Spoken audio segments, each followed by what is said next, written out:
own personal history, I think it's fair to say that since the end of World War II, and increasingly in the most recent decades, we have managed to create the world's first truly global empire.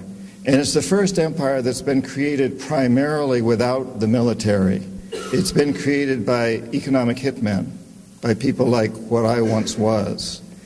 And we work many different ways, economic hitmen, but perhaps the most common is that we will identify a third world country that has resources our corporations covet, like oil, and then arrange a huge loan to that country from the World Bank or one of its sisters. But the money never goes to the country.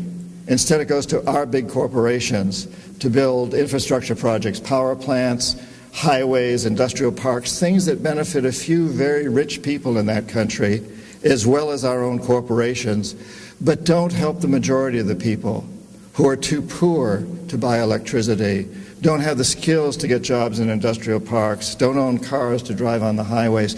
And yet those very people, the whole country is left holding a huge debt so that it can't pay for education and social services and health care for its people. In fact, the debt is so huge by intent that at some point we economic hitmen go back and we say, listen, you owe us a lot of money. You can't repay your debts, so sell your oil real cheap to our oil companies without regard to the environment. Vote with us on the next critical United Nations vote. Send troops in support of ours to some place in the world like Iraq. And in that way, we've created this empire. On the few times when we economic hitmen fail,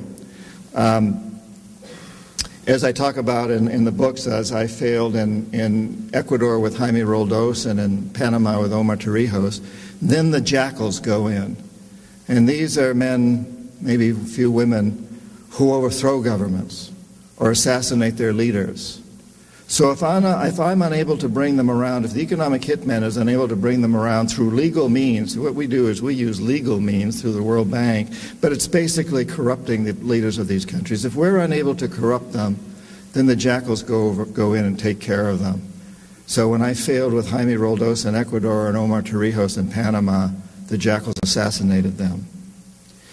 And if the jackals fail, which is what happened in Iraq, both the economic hitmen and the jackals failed with Saddam Hussein, then, and only then, does the military go in.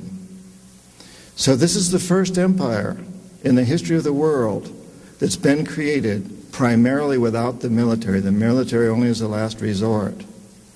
And I think there's something extremely dangerous about this. It's not just that it's pathetic, it's not just that it goes against all of our most sacred documents. It's extremely dangerous because we claim to be a democracy. And a democracy is built on the assumption that the electorate is informed.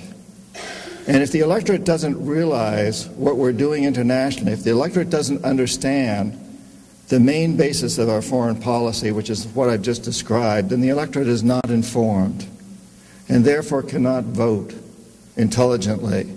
And therefore you even have to question whether we're truly a democracy. Forget